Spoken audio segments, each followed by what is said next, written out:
In the humid evenings of Port Harcourt, where the air smelled of diesel and roasted plantain, David first saw Mary. She was behind the counter at Mama Ngozi's pepper soup joint on Agri Road, laughing at something an old customer said while wiping sweat from her brow with the back of her wrist. David had only come in because his bike chain snapped 2 streets away and he needed cold water. But the moment she turned and met his eyes, bright, slightly mischievous, framed by lashes that didn't need mascara, he forgot about the chain, the heat, and the fact that he was already 2 hours late to meet his cousin. That first conversation lasted 7 minutes. By the 7th week, they were stealing afternoons in the small garden behind St. Andrew's Anglican Church, sitting on the low concrete wall while lizards chased each other across the headstones. David was 26, training to be an offshore instrument technician.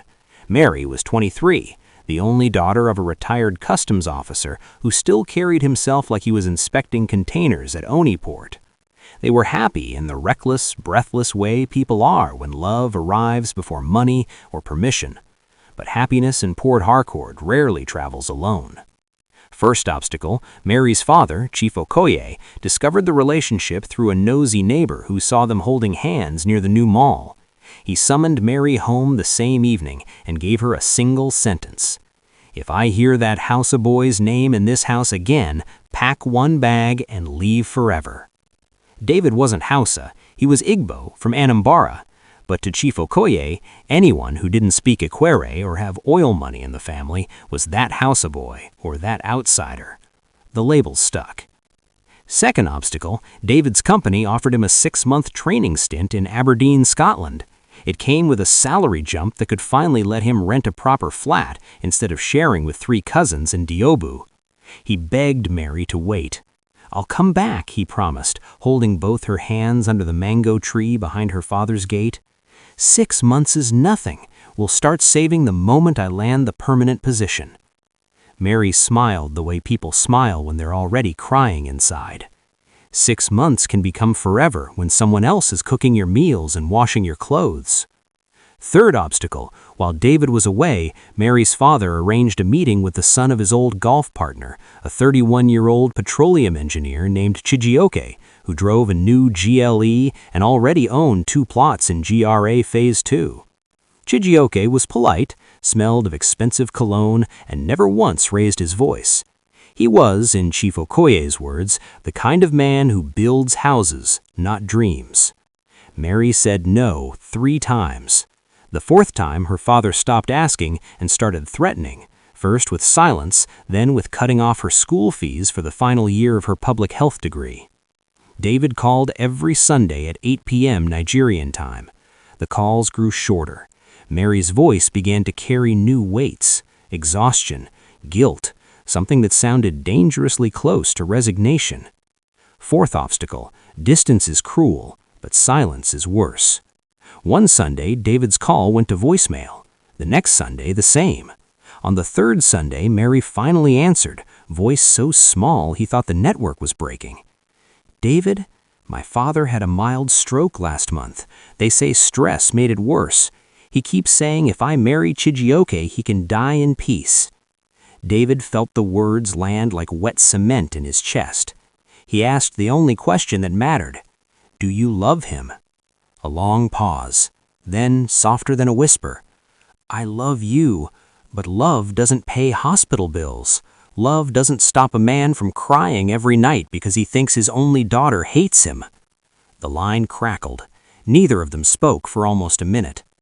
"I'm coming home," David said finally. "No," Mary answered, "don't. If you come now, I might not have the strength to do what I have to."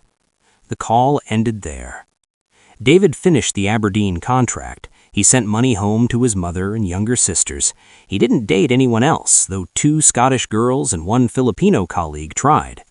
He kept Mary's last voice note saved, the one where she laughed at his terrible attempt to say, "I miss you," in her dialect. 2 years later, on a rainy December evening, David returned to Port Harcourt for Christmas. He didn't tell anyone he was coming. He rode past Mama Ngozi's joint. It was now painted blue and had a new sign.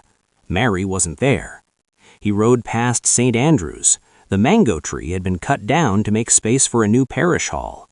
Finally, he stopped outside the Okoye family gate. A white GLE was parked inside. Wedding decorations, white and gold, still hung on the gateposts even though the event had happened 3 months earlier. He didn't knock. Instead, he sat on the low curb across the street and watched the house until the security light came on and moths began to circle it like tiny orbiting moons. Later that night, he sent one message. "I saw the decorations. I'm happy you're happy, Mary. I just needed to see it with my own eyes so my heart can finally believe it. Thank you for the best years of my life. Be well." He blocked the number before she could reply. Some loves don't end in explosions or dramatic betrayals. Some loves simply run out of road, not because the feeling died, but because the world kept building fences across it. David never married.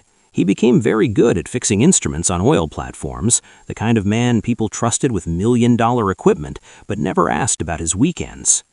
Mary had 2 children, a boy and a girl. She finished her degree, became a health educator, and taught teenage girls about choices and boundaries. She smiled in every family photo, but her husband once told a friend quietly that sometimes at night she still hummed an old High Life song no one else in the house knew the words to.